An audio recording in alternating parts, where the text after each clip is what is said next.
Alors je l'espère. Je me suis toujours promis de jamais décourager quelqu'un, d'aller au bout de ses rêves. Je dis tout le temps, il faut aller au bout de ses rêves. Moi, je suis allée au bout de mon rêve et vraiment, je ne le regrette pas. Alors, c'est pas un chemin tout droit, hein, il n'est pas facile, mais quel bonheur quand on y est arrivé et quand on vit de ce qu'on aime. Parce que les journées, elles sont plus courtes, elles sont plus joyeuses. Et tu te dis toujours que j'ai le sourire, mais j'ai le sourire parce que je suis heureuse de faire ce que je fais, de vous rencontrer, d'être avec vous, voilà. Et quand, voilà, il faut vraiment aller au bout de ses rêves, vraiment. Il faut y aller. C'est pas facile, mais il faut le faire. Mais quoi que ce soit, hein. Et pour rester du coup dans cette thématique de la passion, depuis tout à l'heure vous me dites que vous jouez, que vous amusez, que c'est un peu une passion et que vous adorez ce que vous faites.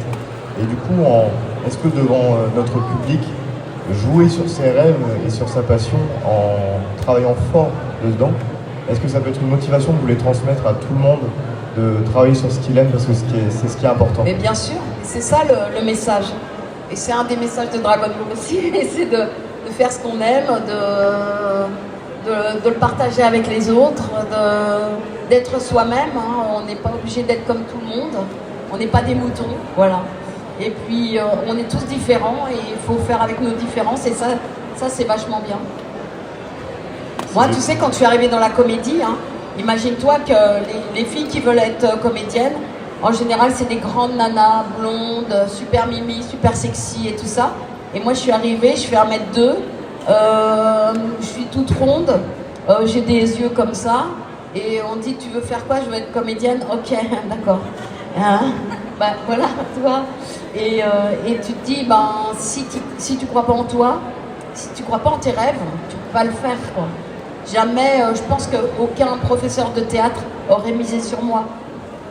Et je pense qu'il aurait eu tort. Sauf que mes professeurs de théâtre m'adoraient en fait. Mais toi, parce que j'avais une personnalité, parce que j'étais marrante, parce que j'étais particulière justement. Et faites et faisons avec notre particularité, en effet. Moi je pense aussi que si vous avez fait ça, ce qui en joue beaucoup aussi, c'est votre grand corps aussi, votre passion. Moi je vois que vous donnez du temps à tout le monde qui vient ici, tout le monde qui a donné sa photo, tout le monde a sa photo. Moi je trouve ça beau, c'est vrai, je pense que ce n'est pas que du travail, de l'amusement, c'est aussi la personne que l'on est au fond de soi. Parfois quand on est quelqu'un de bien, je pense que dans la vie on est récompensé. Oui, alors je ne saurais pas te dire si tous les artistes et tous les acteurs sont des gens bien. Mais en tout cas, je pense qu'effectivement, si tu donnes beaucoup, ben, tu reçois beaucoup. Et puis voilà, et moi je reçois beaucoup de vous tous. Voilà, à chaque fois que j'ai fait quelque chose, j'ai été soutenue, mais tellement terriblement. Là, je sais pas, ceux qui ont suivi Pipoudou, par exemple, c'est un dessin animé que j'ai fait avec l'équipe des Cassos pour les adultes. C'est un dessin animé qui ne pouvait pas être diffusé parce qu'il parle de sexualité, qu'en France, on parle toujours pas de sexualité dans les dessins animés. Eh bien, toute ma communauté, toute la communauté des Cassos a été derrière nous. Et on a pu faire 2 saisons de dessins animés. Vous ne pouvez pas vous imaginer le coût que c'est de créer un dessin animé, de payer tous les dessinateurs et tous les artistes qui vont participer. On y est arrivé parce que j'ai une super communauté, quoi. Donc, grâce à vous tous, vous êtes toujours derrière moi. C'est génial. Et on voit toujours souvent cette voix un peu mignonne quand on pense à Brigitte Lecordier. Mais comme on a parlé dans la conférence d'hier, il y a des voix qui sont un peu plus dures à faire aussi, des voix d'adultes.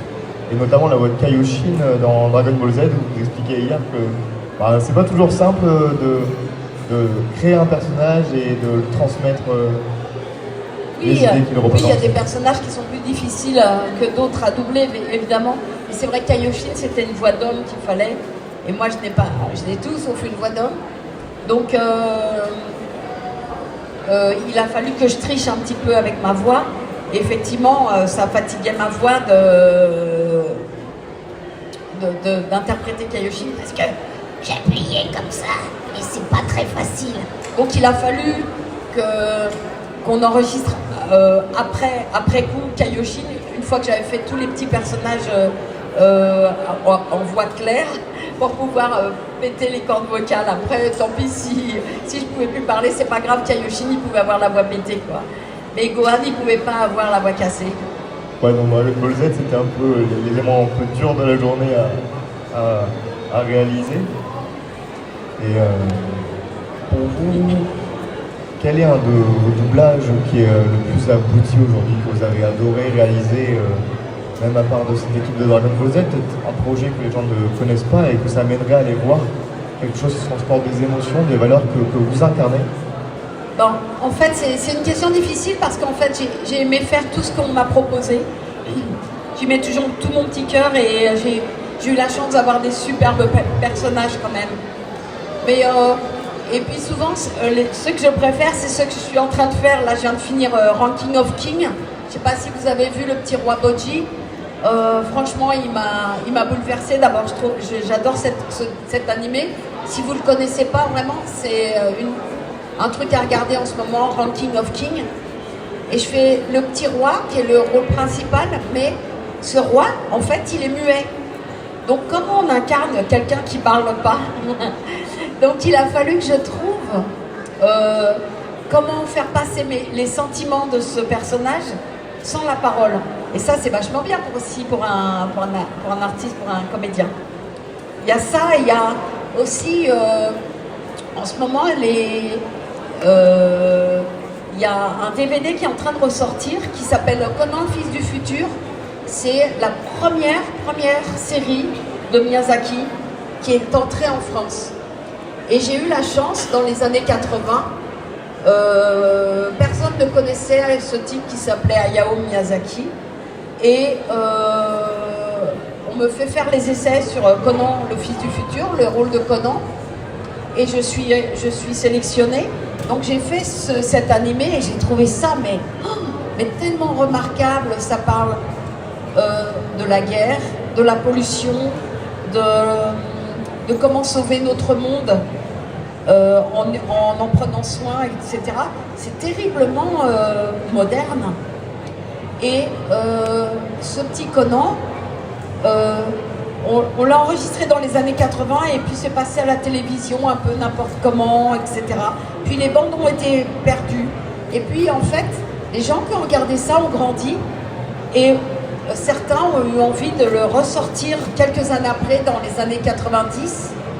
On en a fait un DVD et les DVD sont sortis et du coup j'ai refait le doublage, je l'ai dirigé et en plus j'ai refait le rôle de Conan. Et j'ai repris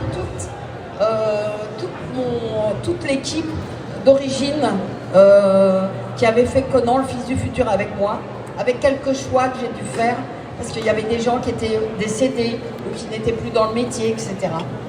Et aujourd'hui,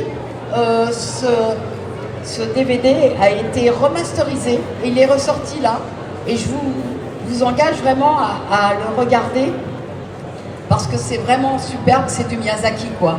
Alors maintenant, je peux plus faire de dessin animé de Miyazaki, parce que ça a été racheté par Disney. Et que Disney, ils aiment pas les gens qui ont fait des japonaiseries. Donc je ne travaillerai pas pour eux, dommage. Donc je ne ferai plus de Miyazaki. Mais voilà, j'ai fait celui-là, c'était le premier, j'en suis fière. Et en plus, je l'ai dirigé et j'ai joué le rôle principal. Mais allez-y, hein. J'ai fait aussi sur ma chaîne YouTube un film là-dessus où je raconte comment on l'a fait à l'époque et je l'ai fait découvrir à mes deux vidéastes qui ont 20 ans, donc ils n'ont pas connu le fils du futur. C'est beau de savoir tout ça.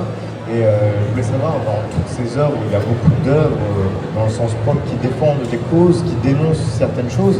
Et vous, avec votre métier de comédienne, en incarnant mieux le personnage et son caractère, c'est vous aussi votre manière de défendre peut-être ces causes aussi?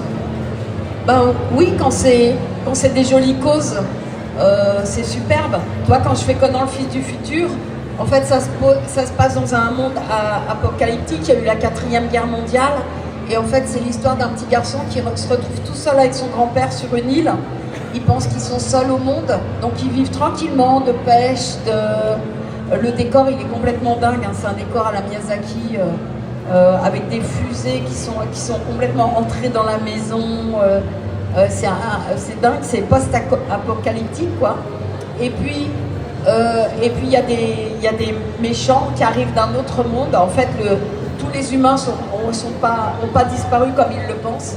Et là, ils vont découvrir la méchanceté, l'argent, les intérêts, etc. Donc voilà. Miyazaki parle toujours de ces choses-là. Et puis de la pollution, et puis du respect de la terre, etc. C'est beau ça, je trouve. Et dans Dragon Ball, c'est pareil, hein, on parle beaucoup de l'air de rien, de défendre la terre, de vivre ensemble, qu'on soit vert, jaune, rouge, etc. Quoi. Et qu'on peut être méchant dans une vie et bon dans une autre. Toi, les choses ne sont pas arrêtées. Et moi, je voulais savoir, je prends mon exemple personnel. Moi, je sais que par exemple, mes parents ont grandi avec votre voix à l'époque du club Dorothée. Ils m'ont conté les histoires des après-midi, ils attendaient après les cours à aller voir leur dessin animé préféré, Sangoku et bien d'autres œuvres encore. Et moi je voulais savoir, je vois qu'il y a beaucoup de monde, je pense qu'il y a des plus jeunes, il y a des un peu plus âgés. Tu peux leur poser des questions d'ailleurs. Est-ce qu'il y aurait certains d'entre vous qui auraient une question à poser à Madame Le Corday, un truc tout bête ou des choses à partager? Faut pas hésiter, je pense qu'elle sera de bon cœur de répondre à...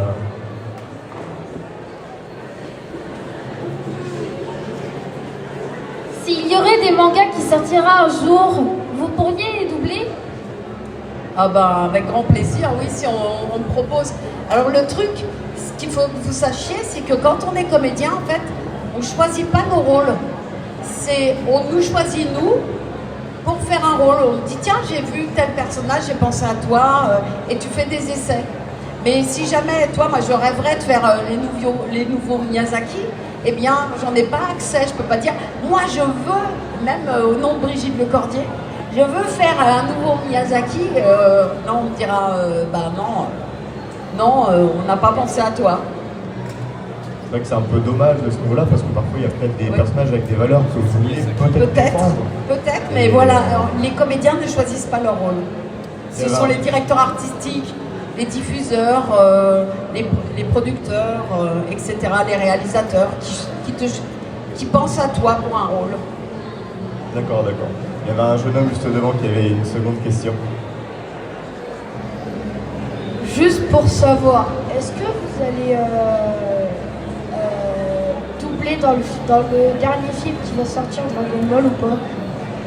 Eh bien ça c'est une énigme pour moi, parce que je sais que mes personnages Goten et Trunks petits ont grandi et que je ne sais pas s'ils sont adolescents, c'est-à-dire s'ils ont 14 ans, je pourrais peut-être encore les faire, en tout cas Goten parce qu'il reste petit, mais s'ils ont 17 ans, je pense qu'il faudra prendre des adultes, des jeunes gens en tout cas, des jeunes garçons. Alors peut-être qu'il y aura des nouveaux personnages. Je sais qu'il y a Pan que j'ai fait un moment, mais elle est déjà distribuée, donc je préfère que ce soit ma camarade qui le fasse. Mais une fois de plus, c'est pas moi qui vais choisir. Alors en même temps, je me dis, pour la communauté, ça serait la première fois depuis l'existence de Dragon Ball qui est un Dragon Ball en France qui n'est pas la voix de Brigitte. Donc je sais pas ce que ça va faire par rapport à la communauté. Bon, je pense que si vous soutenez le projet et que vous aimez l'adaptation éventuelle de cette nouvelle voix, le public ne peut que apprécier également, je pense. Ben, j'en sais rien. S'il n'y a pas de rôle pour moi, je peux pas le faire. Et s'il n'y a pas... Voilà, ça sera une grande première, voilà, en France, en tout cas.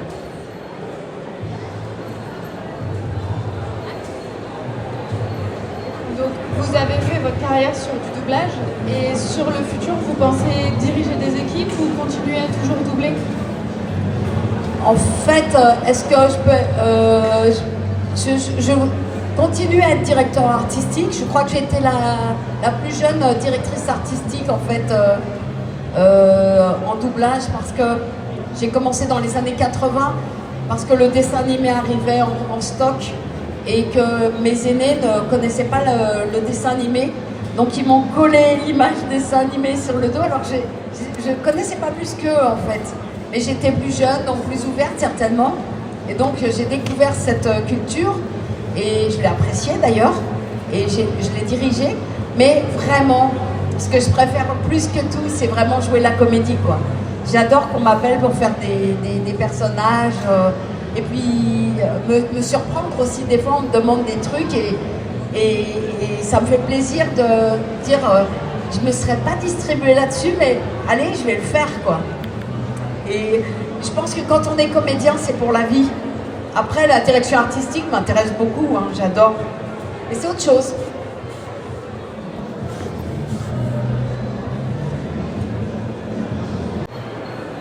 Alors je l'espère. Je me suis